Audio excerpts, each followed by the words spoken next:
자, 오늘 말씀의 제목은 베드로의 사마리아 전도입니다. 베드로의 사마리아 전도. 우리 지난주에 9장 말씀을 우리가 보았는데 9장에서 우리가 들은 말씀 중에 우리가 기억나는 말씀들을 다시 한번 상기시켜 보도록 하겠습니다. 지난주에 말씀을 사실 갈라디아서 1장 말씀과 함께 볼 필요가 있다, 그렇게 말씀을 드렸어요. 사실 개인적으로는 제가 목회의 사명을 얻은 말씀이 사실 이 말씀이에요. 제가 지난주에 말씀 안 드렸는데 여기에도 제가 사명을 받을 때 이 앞자리인데요, 이 앞자리에 앉아서 신령 금식성회를 하다가 받은 말씀이거든요. 사실은 이 갈라디아서 1장 말씀이. 자, 갈라디아서 1장 16절에서 18절 말씀을 한번 보시면서 지난주에 이거 보았던 말씀입니다. 새로워 보이시면 안 됩니다, 여러분. 일주일 정도는 기억이 나셔야 됩니다. 전혀 기억이 안 난다 그러시면은요, 오늘 하나님께서 역사해 주시기를 바랍니다. 그의 아들을 이방에 전하기 위하여 그를 내 속에 나타나시기를 기뻐하셨을 때에 내가 곧, 그렇죠, 혈육과 의논하지 아니하고. 제가 목회로 오느냐 마느냐에 대한 문제를 놓고 기도하고 있었습니다. 제가 직장을 다니고 있었거든요. 그때 저의 가장 큰 고민은 혈육이었습니다. 제 아내였고 제 자녀였고 제 부모요 형제였어요.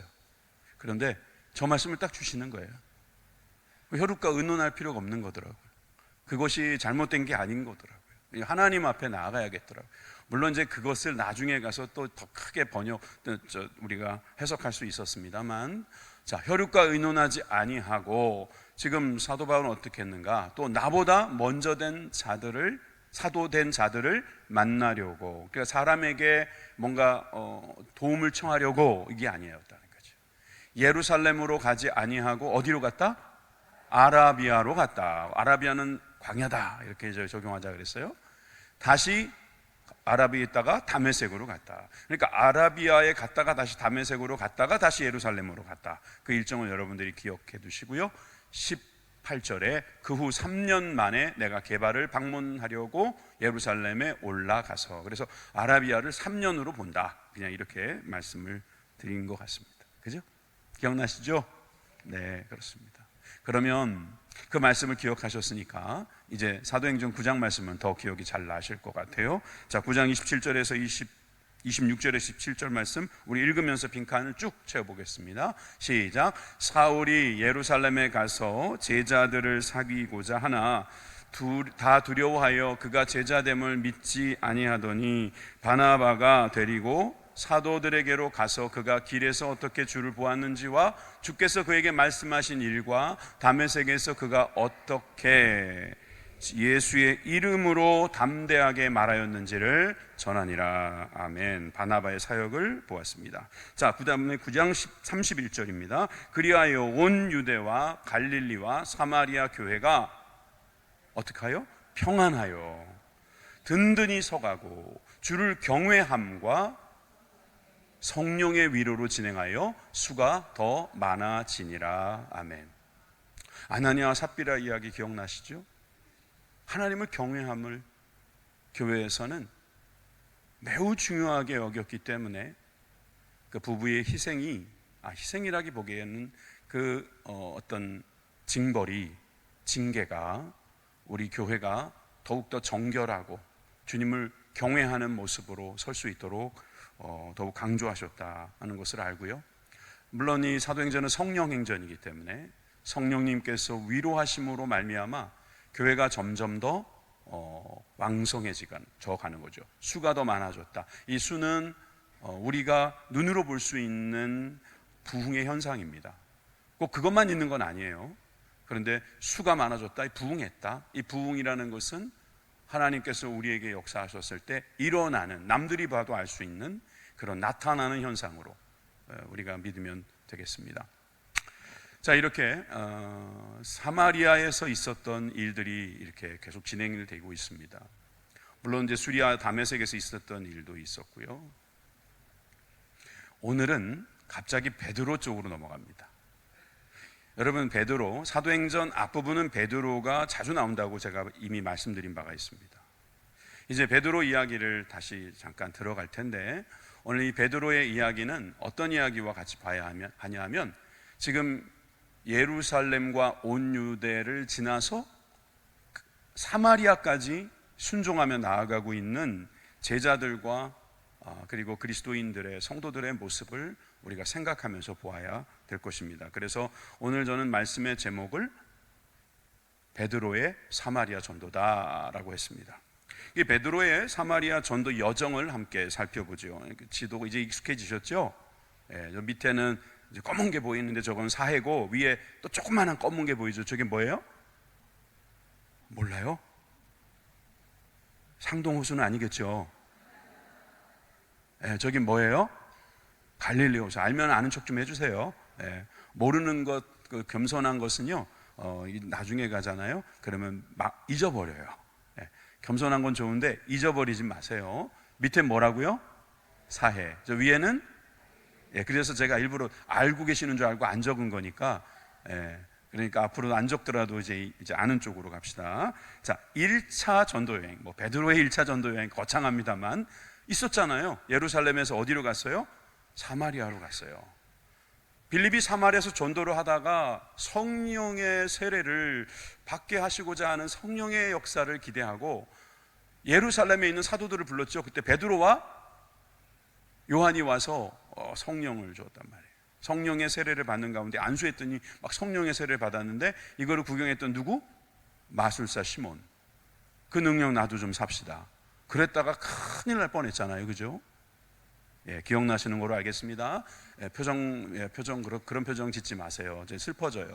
예, 마술사 시몬이 그러다가 큰일 날 것 같아가지고 막 회개하고 그랬어요. 자, 이제 예루살렘으로 돌아온 것으로 보입니다. 그러다가 이제 오늘 읽게 될 본문에 이제 2차 전도 여행이 시작이 되겠죠. 어디로 가겠습니까? 예, 루따로 갑니다. 루따에서는 애니아라고 하는 사람을 만납니다. 중풍병자예요. 자, 그리고 그 옆에 있는 요바로 이동합니다. 거기서는 다비다, 도르가라고 하는 여제자를 만나게 되죠. 그리고 그 위로 가이사랴로 올라가면 이제 다음 주에 보게 될 고넬료를 만나게 됩니다. 고넬료, 백부장 고넬료가 되겠습니다. 고넬료를 만나는 이야기가 나오죠. 루따와 사론이라고 할 때 그 사론은 어디냐? 샤론이라고도 할 수 있는데 거기는 바로 저 사론 평화라고 되어 있는 가이사랴에서부터 이 루따까지 쫙 펼쳐져 있는 평야지대를 말하는 거예요. 됐죠? 예. 꼭 가본 것 같지 않아요? 전 지도 만들다가요 꼭 가본 것 같아요. 막 착각이 들어요. 막 평야가 막 보이는 것 같고 막 루따의 시민들이 막 보이는 것 같고 그래요. 기왕이 말 나온 김에 성지순례를 광고했어요. 1차 모집을 하는데 아직 안 채워졌다는 걸 보고 제가 깜짝 놀랐어요. 여러분 가기 싫으세요? 성지순례를 가고 싶어하는 마음이 아니었구나 하는 생각이 제가 들어서 혹시라도 눈치를 보시는 분이 있다면 눈치 보지 마시고 빨리 들어오세요. 1차에 만약에 성원이 안 되면 2차, 3차 없어집니다. 왜냐하면 마찬가지잖아요. 1차에 없으니까 3월 달에도 안 되겠구나 하는 게 여행사의 생각일 거고 아무리 우리가 추진을 해도 안 되는 거거든요. 난 2차에 가겠다 하는 분들에게 제가 홍보를 한다면 제가 11월 달에 갔다 왔거든요. 진짜 좋은 계절이에요. 하나도 안 추워요. 지중해의 온난한 그 기온이 특히나 반팔 같은 것도 입을 만큼 아주 따뜻하고 좋습니다. 그리고 여러분 3월 달은 무슨 일이 있을지 몰라요. 게다가 여러분들이 또 조금이라도 더 젊을 때 갔다 오시면 좋겠어요.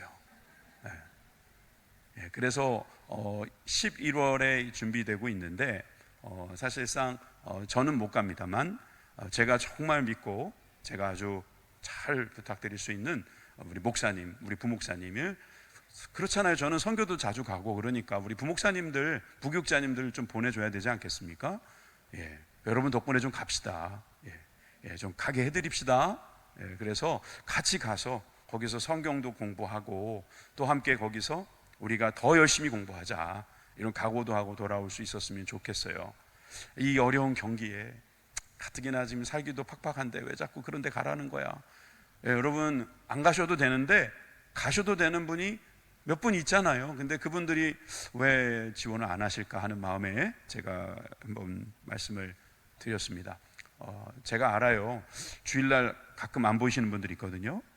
2주 안 보이면은 아주 멀리 가신 거예요. 한 주 안 보이면은 동남아나 여기 이쪽으로 가신 거고. 제가 알아요. 뭐 어떤 기독교 방송국에서 하는 성지순례도 갈까 말까 고민하는 거 제가 모를까요? 알죠. 어떤 교회에서 하고 있는데 거기 친구 있다고 따라가는 분들도 계시죠. 그러지 마시고요. 도리어 그런 분들 데리고 오세요. 우리 교회로 데리고 오셔서 우리 교회 하는데 같이 가셔서 하시고요.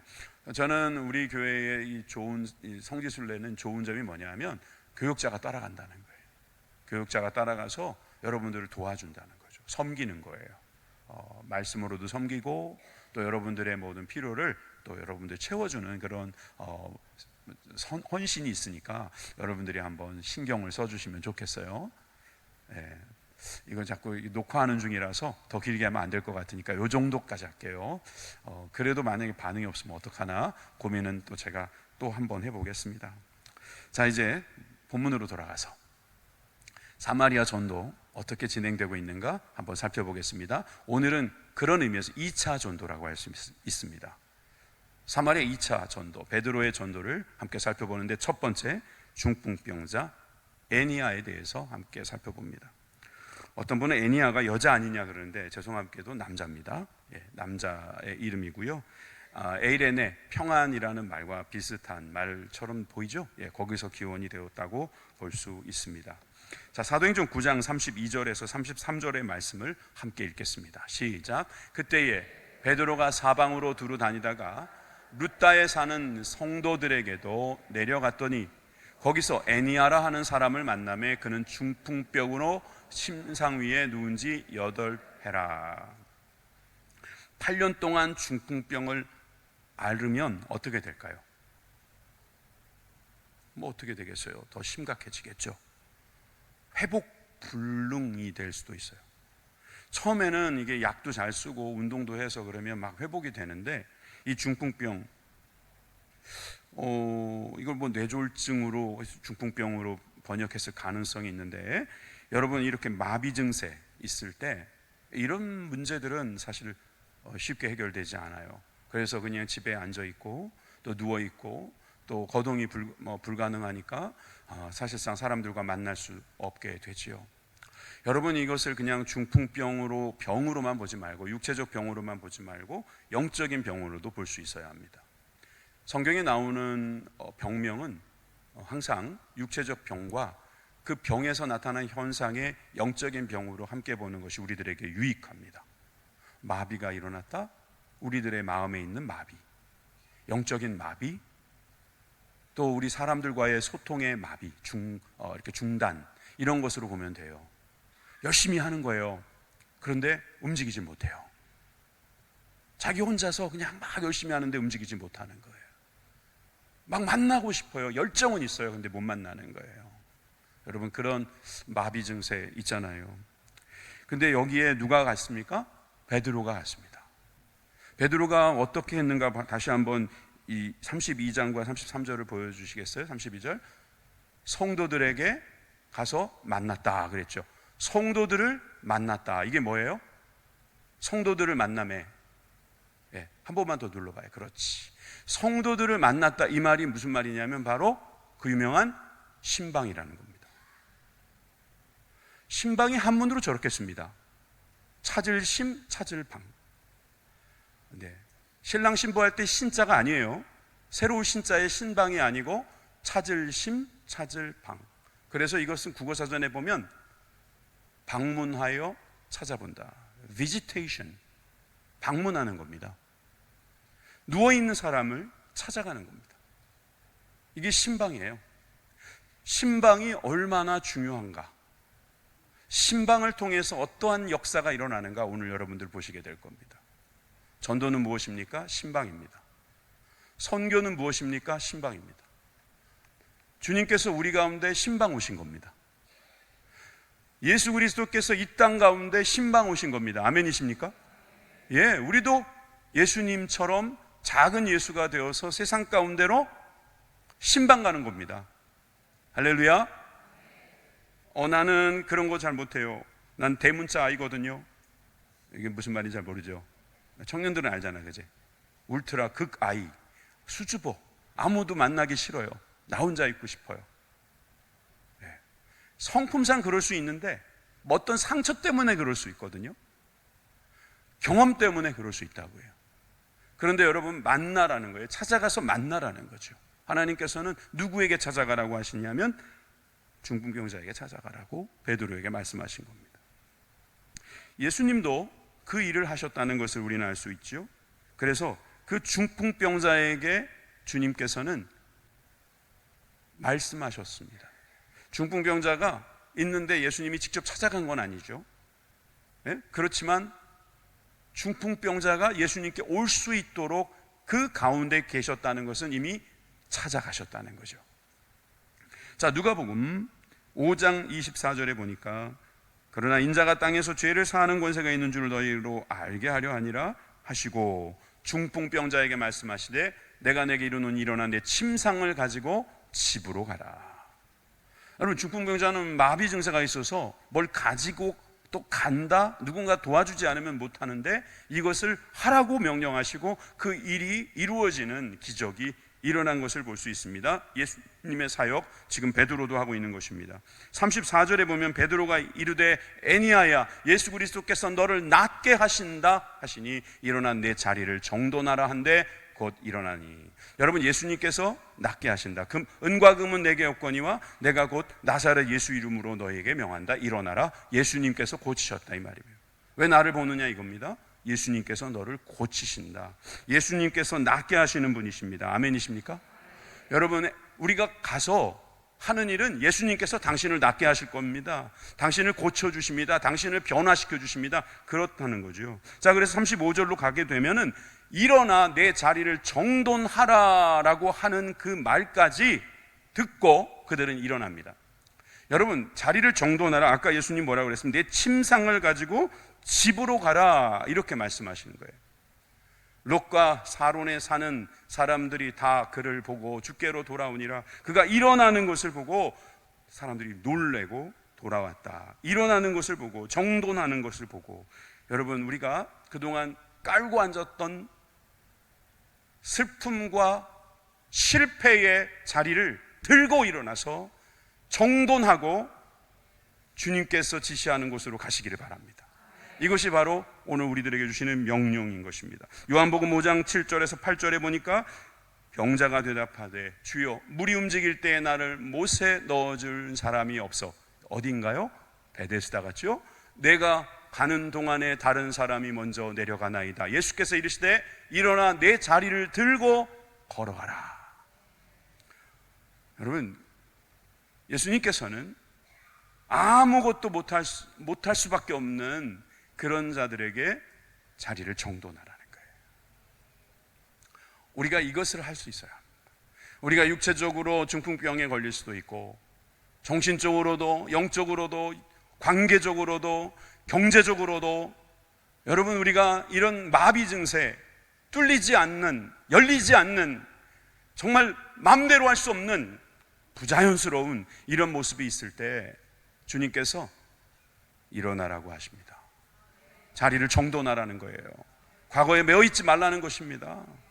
그것을 다 예수 그리스도의 십자가에 못 박으라고 하시는 것입니다. 예수의 피로 깨끗이 사함을 얻으시라고 말씀하고 계십니다. 여러분이 능력이 저와 여러분들 가운데 있기를 바랍니다. 이 땅에 있는 중풍병자 애니아 같은 사람들에게 주님께서는 우리들에게 나가라고 하는 거예요. 여러분, 사마리아에 중풍병자가 있고 그곳에 하나님의 제자가, 예수 그리스도의 사도가 나가서 복음을 증거하고 그곳에서 기적이 일어나는 것입니다. 사실 겉으로 보면 너무나 괜찮은 사람들 많아요. 봐서는 몰라요. 봐서는, 겉으로 봐서는 모른다니까요. 무슨 문제가 있는지. 그러니까 우리는 사실 진단하기도 어렵고요, 치료하는 건 더더욱 힘들어요. 그럼 어떻게 하면 되느냐? 예수님께서 고치신다 이렇게 말씀하십니다. 예수님께서 낫게 하신다. 여러분들이 집에서 가족들이 병들고 그러면 빨리 약국 가야지, 병원 가야지 좋아요, 가십시오. 왜냐하면 하나님이 그거 다 준비해 놓으신 겁니다. 쓰십시오. 그렇지만 여러분, 기도도 하시기를 바랍니다. 그리고 그에게 말하시기 바랍니다. 예수님께서 너를 낫게 하실 것이다. 여러분, 그것이 바로 우리가 병들었을 때 우리가 해야 할 일입니다. 그저 빨리 고쳐야겠다라는 본능뿐만 아니라 우리 주님께서 이 모든 문제의 해결자가 되신다는 것을 고백하게 하시려는 뜻이 있음을 깨달으시길 바랍니다. 자, 두 번째, 베드로는 욥바로 건너가게 됩니다. 욥바에서 다비다를 만나게 되는데요. 자, 38절에 보니까 루다에 있던 욥바에게 베드로가 오는 이유를 말해줍니다. 루다가 욥바에 가까운지라 제자들이 베드로가 거기 있음을 듣고 두 사람을 보내어 지체 말고 와달라고 간청해요. 여러분, 두 사람이 와서 한 사람이 아니라 두 사람이 왔다는 건 더욱더 신빙성이 있고 공적이라는 거겠죠. 이렇게 와서 제발 와 주십시오. 아까 지도도 보셨지만 거리가 멀지 않았어요. 루다에서 바로 예루살렘으로 돌아갈 수 있었는데 성령님께서 욥바로 인도하시는 것을 볼 수 있습니다. 여러분, 이렇게 성령님의 인도하심을 따라서 나갈 때 사람이 우리에게 올 수도 있다는 거예요. 그러면 기도해 보면 되는 거예요. 누가 나에게 요청해요. 그럼 바로 쪼르륵 쫓아가지 마시고 기도해 보는 거예요. 내가 다시 집에 들어가서 그냥 집거하는 게 좋으냐, 아니면 나가서 전도하고 그 사람 만나고 그 사람에게 예수님이 당신을 낫게 할 것입니다 라고 말하는 것이 좋으냐. 성령님께 기도해 보고 여러분 순종하시면 되는 거예요. 아멘이시죠? 그럼 하나님의 사람이 되는 거고 성령의 사람이 되는 거예요. 사람 쫓아다니지 말고 사람 말만 무조건 믿고 하지 말고 기도해보고 말씀에 비추어서 주님이 주시는 그 은혜로 결정할 수 있는 저와 여러분들 되기 바랍니다. 자, 무슨 일이 있었냐 하면은 이 욥바에 일어난 일이 36절에서 37절에 나와 있습니다. 함께 읽읍시다. 시작. 루다가 욥바에서 아니요. 한 장 더 넘기세요. 여기서 시작. 욥바에 다비다라 하는 여제자가 있으니 그 이름을 번역하면 도르가라. 선행과 구제하는 일이 심히 많더니 그때에 병들어 죽음에 시체를 씻어 다락에 누이니라. 참 안타까운 일입니다. 여제자입니다. 아까 애니야는 제자인지 아닌지 알 수 없어요. 그냥 성도들에게 갔다가 애니야를 만났다고 하니까 성도 정도는 되는 것 같고요. 근데 이 제자라는 이름까지 들어가 있는 이 도르가 선행과 구제하는 일이 심히 많았다. 얼마나 구제하는 일을 많이 했는지 이따가 나와요. 37절에 병들어 죽었는데 장사를 지내지 않고 다락에 누워놨다. 왜 다락에 누워놨을까? 그런 생각이 듭니다. 저 도르가라는 다비다라고 하는 같은 뜻인데 이 도르가라는 말이 무슨 뜻이냐면 노루, 가젤이란 뜻이에요. 노루도 알고, 근데 가젤은 저렇게 생겼어요. 이 가젤이 제일 잘생긴 게 어떤 거예요? 다 잘생겼는데 눈이 크죠. 눈이 크고 하여튼 화려해요. 근데 이 도르가에게 아주 그런 어떤 크고 영롱한 눈빛과 또 아름다운 어떤 그런 모습이 있었을 수도 있어요. 그렇지만 이것은 외모뿐만이 아닐 겁니다. 그가 가지고 있는 삶이 가젤과 같이 아주 수려한 삶이었다고 볼 수 있어요. 근데 그 수려함을 가지고 선행과 남을 돕는 일에 힘을 썼다. 그런데 안타깝게도 그녀가 죽었다. 아직 베드로도 옆에 없는데, 마치 예수님이 계시지도 않는데 죽은 나사로처럼 그는 죽었어요. 그리고 사람을 불러서 그를 오게 합니다. 39절에 베드로가 일어나, 베드로가 일어났어요. 그들과 함께 가서 이르되 그들이 데리고 다락방으로 올라가니 모든 가부가 베드로 곁에 서서 울며 베드로가 그들과 함께 있을 때에 지은 속옷과 겉옷을 다 보이거늘. 이 상황을 아시겠습니까? 베드로가 그 도르가가 있는 다락방에 갔어요. 근데 사람들이 계속 울고 말을 못해요. 근데 사람들이 손에 보니까 뭔가 속옷과 겉옷이 있는데 이게 누가 지어준 거라고요? 도르가가. 과부가 많은 곳 욥바, 그리고 거기에 가난한 사람이 많죠. 예전에 과부는 다 대부분 가난했어요. 가난한 사람, 옷도 없는 거예요. 속옷도 못 입는 그런 사람들에게 도르가는 그래도 돈이 있었는지 많이 도와줬어요. 여제자이면서 이렇게 순종하고 겸손한, 오늘 찬양처럼 그런 삶을 살았던 이 도르가가 죽어 있어요. 이 죽어 있는 이 상황, 많은 사람들이 울고 있는 상황에 지금 베드로가 입을 엽니다. 40절입니다. 베드로가 사람들을 다 내보내고, 사람들에게 그랬겠죠. 미안하지만 다 나가 있으셨으면 좋겠다고. 마치 예수님께서 야이로의 딸을 고치실 때 사람들을 다 내보내신 것과 마찬가지일 거예요. 다 내보내는 겁니다. 여러분, 사람들 눈, 그게 중요한 게 아니에요. 그리고 사람들이 그걸 보고 뭐 어쩌고 저쩌고 전도하고, 그거 아니에요. 지금 이 심각한 상황에서 그는 이제 오직 하나님만 보겠다는 것이죠. 무릎을 꿇고 기도하여 돌이켜 시체를 향하여 이르시되 다비다야 일어나라 하니 그가 눈을 떠 베드로를 보고 일어나 앉는지라. 아멘. 여러분, 여기서 다비다야 일어나라, 이 말이 원어로 보면 다비다 쿰이에요. 다비다 쿰. 이거 비슷한 말 아니에요? 자, 마가복음 5장 41절에 그 아이의 손을 붙잡고 이르시되 예수님께서 달리다 쿰 하시니, 이 번역하면 곧 내가 내게 말하노니, 명령어라는 소리예요. 소녀야 일어나라. 달리다 쿰, 이 말은 소녀야 일어나라, 이런 뜻이고, 그때의 소녀가 일어났습니다. 죽어 있는데. 그러니까 죽은 자도 귀가 열려요. 하나님이 말씀하시면, 예수님이 말씀하시면, 성령이 말씀하시면 살아나는 거예요. 여러분, 그런 역사가 있음을 믿으시기 바랍니다. 여러분, 다비다 쿰, 달리다 쿰, 정원일 쿰, 순복음부천교회 쿰, 대한민국 쿰, 여러분 이렇게 일어나라고 명령하십니다. 여러분, 왜 그러고 있습니까? 일어나십시오. 한 명도 안 일어나는 거 보니까 다 이해한 것 같아요. 지금 일어나라는 뜻이 아니죠, 그죠? 우리는 자주 넘어집니다. 근데 아직까지 앉아있는 사람은 없습니다. 왜? 살아야 하니까. 어떻게 누워있고 앉아있고 쉬고 있겠어요?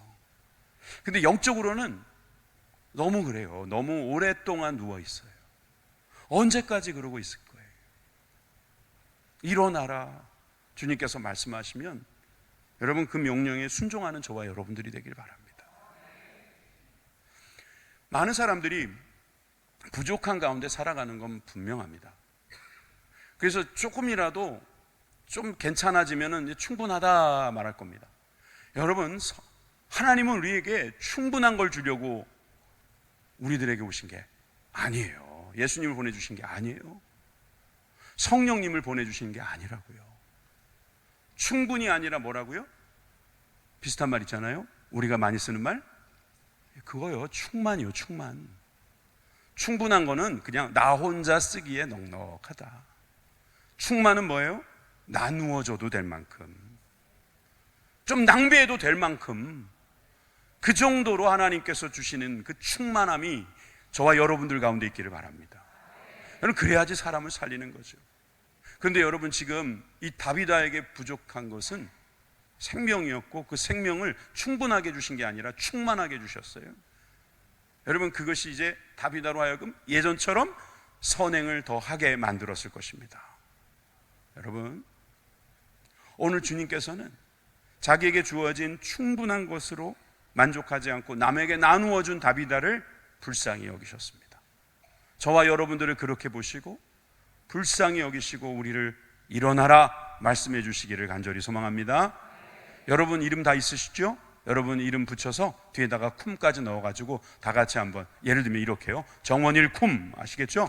한번 외치고 그 다음으로 넘어갑시다. 자, 시작. 정원일 쿰. 정원일이라고 하면 어떻게, 여러분이 정원일이에요? 다 같이 시작. 정원일 쿰. 예, 일어나십시오. 예, 일어나는 것을 주님은 말씀하고 계십니다. 자, 욥바를 지금 들어갔습니다. 이제 욥바의 이야기를 조금 더 하고 마치려고 하는데요. 자, 욥바라고 하는 곳에 지난 추억이 있습니다. 욥바. 아까 보셨던 지도를 다시 보여드릴게요. 욥바는 지중해 연안에 있는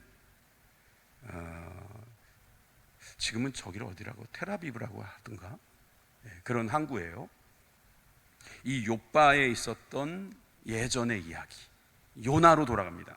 자, 요나 1장 3절의 말씀 다 같이 읽어봅시다. 시작. 그러나 요나가 여호와의 얼굴을 피하려고 일어나 다시스로 도망하려 하여 욥바로 내려갔더니 마침 다시스로 가는 배를 만난지라 여호와의 얼굴을 피하여 그들과 함께 다시스로 가려고 뱃삭을 추고 배에 올랐더라. 지금 요나가 하나님의 말씀을 불순종해서, 그래도 계속 보신다고 생각하니까 참 어린아이처럼 멀리 가면 괜찮을 줄 알고 다시스로 가겠다. 그래서 어디로 갔다고요? 욥바로. 욥바에서 어디로 가려고요? 다시스로. 뭐 하려고요? 여호와의 얼굴을 피하려고요. 욥바에서 다시스로 도망갑니다. 멀리 가는 거예요. 그땐 저게 세계 지도였어요. 저게. 그러니까 이 끝에서 저 끝으로 가면 보이지 않겠지. 지금의 스페인이라고 하는 그 다시스까지 가려고 했던 거예요. 결국 어떻게 됐어요? 큰 물고기에 잡혀먹어 결국 사흘 만에 니누에로 돌아가고 말았죠. 제가 왜 이런 그림까지 만들어서 여러분들에게 보여주냐면, 이 요나라는 인물이, 자, 요나 베드로하고 좀 연결되어 있는 부분이 있습니다. 베드로의 이름을 소개할 때 이런 말씀이 있습니다. 마태복음 16장 17절의 말씀 다 같이 읽어봅시다. 예수께서 대답하여 이르시되 바요나 시모나 내가 복이 있도다. 이를 내게 알게 하니는 혈육이 아니요 하늘에 계신 내 아버지시니라. 아멘. 여기서 바요나 무슨 뜻이에요? 요나의, 모르세요? 제가 이거 몇 번을 말했는데, 바돌로메, 바나바, 그 앞에 바자가 다 들어가잖아요. 뭐예요? 돌로메의 아들, 바요나. 그러면 요나의 아들, 아들이란 뜻이에요. 외국은 그 아들이란 말을 앞에 붙이는 걸 좋아하는 것 같아요. 맥도날드라고 하면은요, 도날드의 아들이라는 뜻이에요. 맥아더 하면 아더의 아들이라는 뜻이죠. 아닌가요? 저 그렇게 알고 있는데. 여러분, 바요나, 요나의 아들이다. 그러니까 요나의 아들 시모나. 목사님 지금 뭐 이름 가지고 너무 연결하려고 하는 거 아닙니까? 여러분, 사실 저 요나라는 말은 무슨 말이냐면은 요한이란 말이에요. 요한복음 21장 15절에 요한의 아들 시모나 내가 이 사람들보다 나를 더 사랑하느냐 할 때, 그때 요한의 아들, 요한이란 말이 요나라는 말이에요. 요나의 아들. 요나가 욥바에 왔던 이유는 뭡니까? 여호와의 얼굴을 피하여 도망가려고, 말 그대로 불순종하려고 왔어요. 첫 번째의 요나는, 여러분, 불순종함으로 인하여서 욥바라고 하는 항구를 이용했는데, 여러분, 욥바가 항구라고 말씀드렸잖아요. 항구에는 과부가 많습니다. 왜 많을까요? 어부가 많으니까. 어부가 나갔다가 안 돌아오면 그 아내는 과부가 되는 거죠. 그 요나가 순종을 해서 니누에로 갔으면 되는데 왜 다시스로 간다고 해서 그 엄청난 태풍이 불었단 말이에요. 아마 그 태풍 때문에 어떤 배에 타고 있었던 선원은 죽었을 것입니다. 그걸로 인해서 어떤 과부가 만들어졌을 수도 있습니다. 여러분, 과부는 가난하다고 말했습니다. 가난한 사람이 왜 나옵니까? 불순종하니까 나오는 것입니다. 여러분, 왜 욥바에는 과부가 많냐? 왜? 고난을 당하는 자가 많아서, 환난을 당하는 자가 많아서. 그럼 더 왜 고난을 당하고 환난을 당합니까? 여러분, 거기에 우리가 영적으로 보면 순종하지 않았기 때문에. 순종하지 않는 요나, 그 요나는 더 많은 과부를 만들어냈고, 그 과부는 지금 다비다 옆에 울고 있는 그 여인들하고 같은 운명이었을 것입니다. 그런데 여러분, 베드로는 그 욥바에 왔을 때 요나처럼 하지 않았습니다.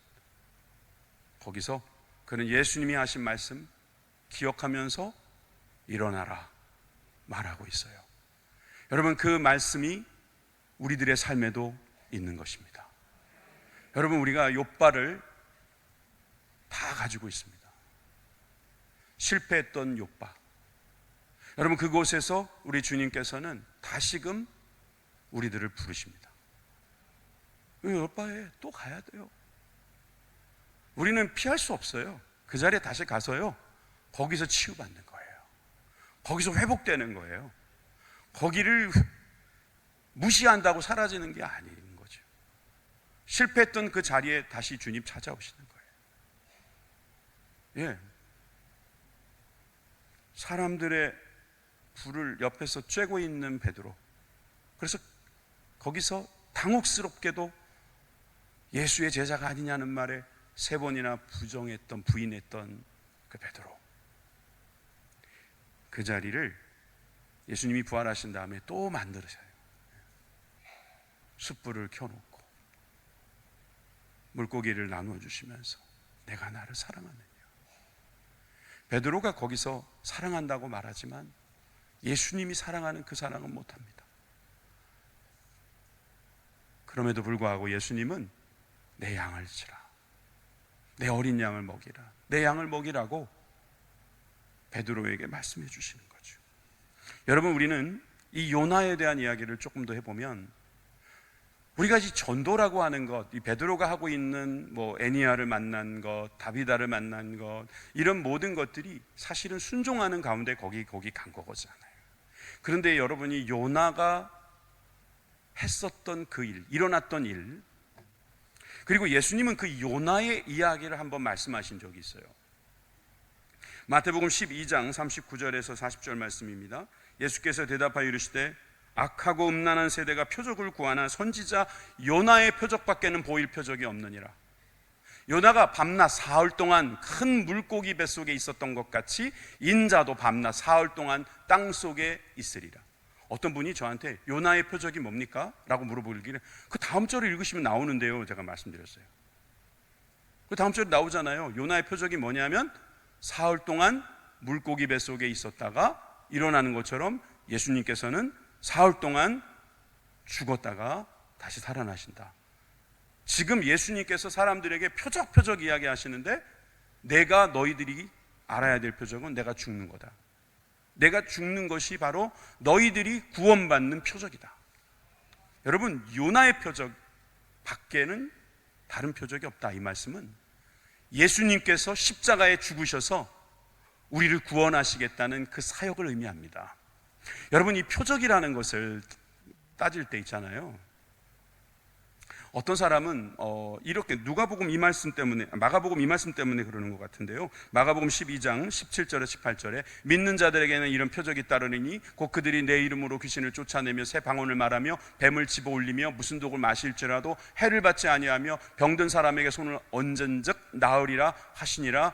그래서 이 표적과 지금 요나의 표적, 같은 표적, 세메이온이라는 말을 쓰고 첫 번째 표적이라고 하는 예수님께서 가나의 혼인잔치에서 고치신 그런 표적, 이렇게 생각해보면 하나로 집약됩니다. 예수님께서 우리를 위하여 죽으시고 부활하시는 이것이 바로 표적입니다. 순종이 표적입니다.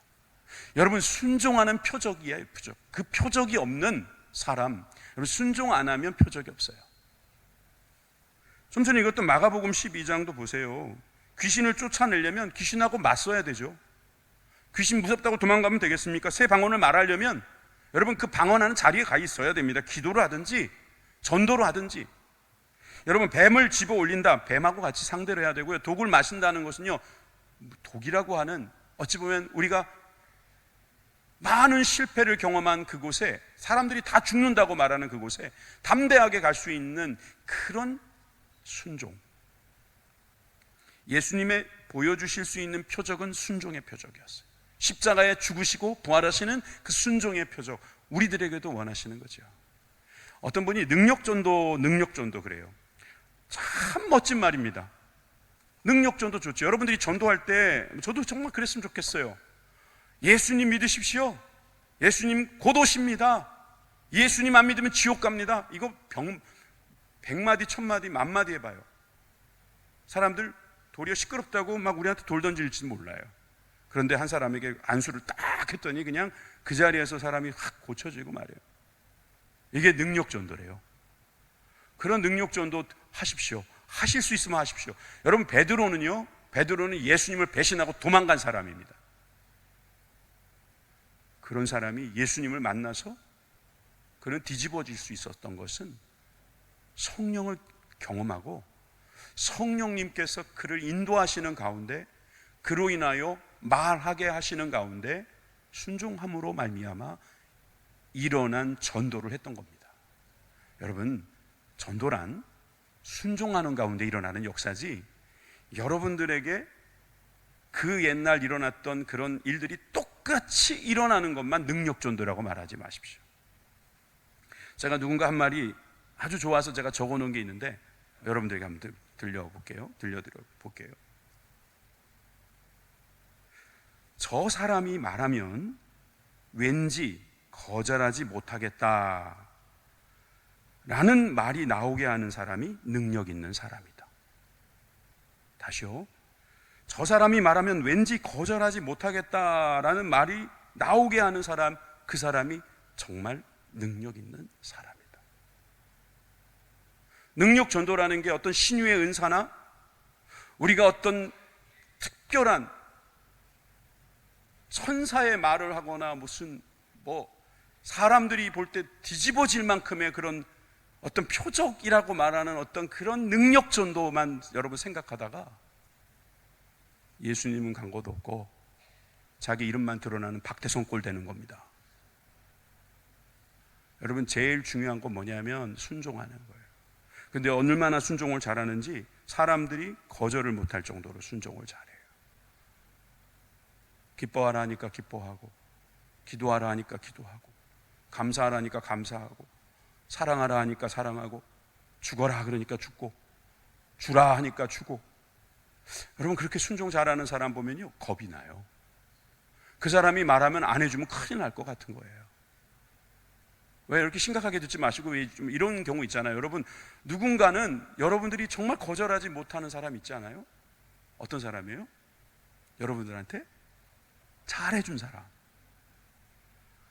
여러분들한테 잘해줬는데도 여러분 그 사람 부탁 안 들어주면요, 여러분이 잘못된 거예요. 너무 좋은 거예요, 사람. 누가 봐도 이 사람은 정말 대단하다. 그 사람이 능력자죠. 여러분, 그 사람이 능력 전도하는 거죠. 잘 생각해 보세요. 만약에 담임 목사인 저희가 능력 전도를 한다. 소위 그 능력 전도. 그래서 제가 가가지고 다 안수해서 막 이렇게 뒤집어지고 병원 앞에 가가지고 병원 들어오는 사람 앰뷸런스 세워놓고 다 기도해가지고 다 우리 교회 이렇게 되겠습니까? 더 부흥할 수도 있고 교회 계속 증축하고, 여러분 어떻게 되겠습니까? 근데 왜 그렇게 안 하시죠? 순종하라는 거예요. 여호와의 얼굴을 자꾸 피하려 하지 말고 순종하라는 겁니다. 니느웨 그 왼수 같은 놈들, 그 사마리아인들, 그 왼수 같은 사마리아인 그러지 말고 그들을 품고 사랑하라는 거죠. 오늘 사실 하나 더 보려고 했는데, 자, 그냥 빨리 볼게요. 세 번째는 무두장의 시몬이에요. 무두장의 시몬은요, 어떤 사람인가? 43절에 베드로가 요빠에 여러 날 있어 시몬이라고 하는 무두장이의 집에 있었다. 시몬이 시몬의 집에 있어요. 그러니까 이 시몬의 이름 알고, 그 다음에 무두장이가 뭘까요? 무두장이는 사전을 찾아보면 짐승의 날가죽에서 털을 털과 기름을 뽑아 가죽을 부드럽게 만드는 일을 작업으로 하는 사람. 우리나라에도 이 무드장이가 있었어요. 옛날에 주로 천민들이 했죠. 유대인은 유대인인데 직업이 천직이야. 그래가지고 사람들이 막 무시를 하는 사람인데 그 집에 베드로가 들어가는 거예요.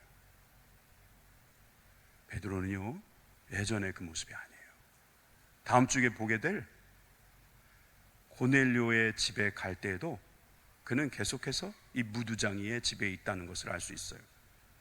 사도행전 9장 43절에만 나오는 것이 아니라 10장 6절에도 그는 무두장이 시몬의 집에 유숙하니 그 집은 해변에 있다 하더라. 또 32절에도 사람을 요바에 보내어 베드로라 하는 시몬을 청하라. 그가 바닷가 무두장이 시몬의 집에 유숙하니라. 그는 더 이상 사람을 저울질하지 않고 겉으로 평가하지 않고 사람들이 말하는 것만 가지고 재단하지 않습니다. 순종의 사람, 능력의 전도. 그 전도는 바로 베드로가 예수님께 배운 전도입니다. 예수님이 그렇게 하셨습니다. 우리에게 신방 오셨고 우리에게 그 신방을 맡아달라고 말씀하십니다. 여러분, 순종하시기 바랍니다. 순종하십시다. 기도하겠습니다.